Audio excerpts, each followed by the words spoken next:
Today, we're not just going to talk about philosophy, we're actually going to build something. A mental fortress, what we're calling an inner citadel.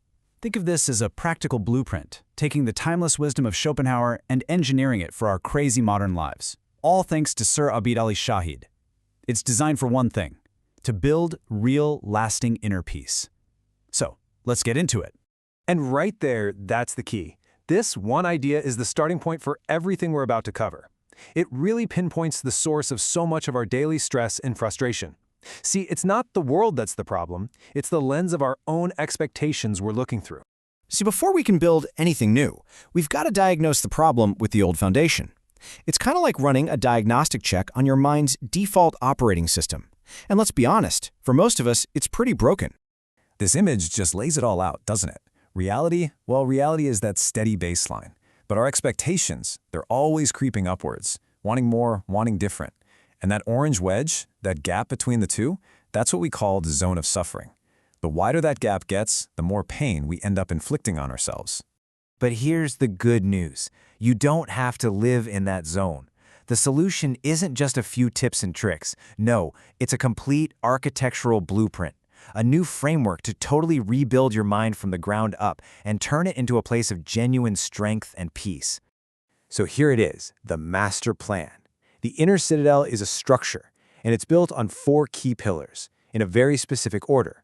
We have to start with the foundation, which is all about the self. Then we build up the walls by understanding human nature. After that, we go inside and secure the control room of our mind. And finally, we look out towards the horizon of long-term happiness.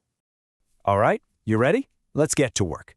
We're going to start the construction right now, and we'll build this fortress together, one pillar at a time. Okay, first things first. Pillar 1, the foundation. And listen, this part is absolutely crucial. Before you even think about dealing with the chaos of the outside world, you have to master your internal world. And that means managing your most precious resource, your own personal energy. At the very heart of this foundation is solitude. And hey, we're not talking about being lonely here. This is about creating space for mental clarity. And surrounding that core is energy protection. You have to actively shield yourself from the energy drainers. The constant complainers, the negativity, the jealousy. This isn't selfish. It's an act of profound self-respect. So once that foundation is solid, we can start putting up the walls. Pillar 2. Now these walls aren't made of stone or brick. They're made of something much stronger. A deep, realistic understanding of human nature. Now this flowchart, this is a game changer. Notice the 2 paths. On one path, we try to change people. We offer advice, we expect them to be different, and what's the result? Always friction.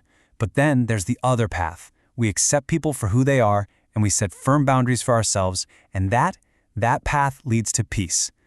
And this brings us to one of our most powerful defensive tools, the armor of silence. Look at the image on the left, the open door. That just leaves you emotionally exposed. But the armor on the right, that's silence and strict boundaries. It deflects negativity instead of letting you absorb it. Silence is wisdom. It lets you observe, learn, and stay out of unnecessary trouble. The foundation is set, the walls are secure. Now we're going inside, into the command center. Pillar 3 is all about seizing control of the control room of your mind and your emotions. Just look at the difference here. When a trigger hits, the top path is just reaction. It's an instant, chaotic, emotional spike. But the bottom path is a response. You see that space between the trigger and the action? That's the pause. That's where you observe, you breathe, and you decide if something is even worth your energy. Cultivating that pause, even for a split second, is a trainable skill. And that, my friends, is emotional mastery. All right, our fortress is almost complete. It's strong, it's secure. Now for the final piece, Pillar 4, the horizon. This is the whole point of the project, right? To build a life of real, sustainable, long-term happiness?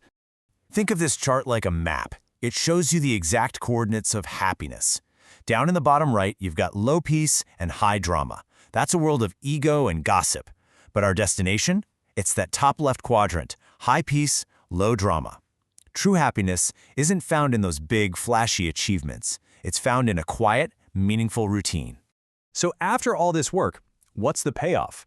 Let's do a side-by-side comparison, a before and after of your mind's operating system to see just how different things can be. I mean, this table just says it all. The reactive mind is constantly expecting the world to bend to its will, but the mastered mind, it accepts reality for what it is. The reactive mind tries to change people, while the mastered mind accepts them and just sets boundaries. Instead of reacting instantly to every little thing, it observes, pauses, and often just ignores. From how you see yourself to the very pace you live your life, every single aspect gets an upgrade. This is the payoff. And here we are, the final stage. The construction is complete. This is what it looks like to become the master of your own internal architecture. This slide gets right to the heart of it.